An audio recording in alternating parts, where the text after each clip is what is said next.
দেশ প্রদেশ থেকে যারা আমার প্রতিবেদনটি দেখছেন, আমার বাংলা কৃষি ইউটিউব চ্যানেলের পক্ষ থেকে আন্তরিক শুভেচ্ছা এবং অভিনন্দন। এই মুহূর্তে আমি দাঁড়িয়ে আছি ঝিনাইদহ জেলার মহেশপুর উপজেলার মান্দারবাড়ি ইউনিয়নের মির্জাপুর মাঠে।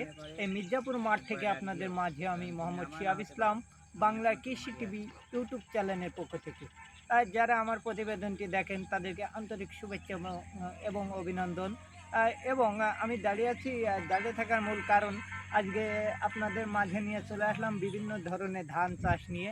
এই ধান চাষ আপনারা কিভাবে করবেন, করলে অধিক ফলন লাভবান হবেন সে বিষয় নিয়ে আজকে আপনাদের মাঝে আমি কিছু কথা বলবো।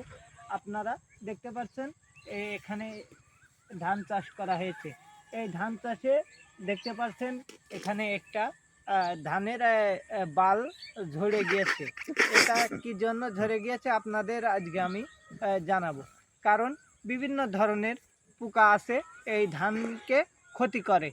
আপনারা যদি এই পাকা রাগ দিয়ে ধান আপনারা ওষুধপালা ব্যবহার করেন তাহলে কিন্তু এই ধানটি আরাম হবে না।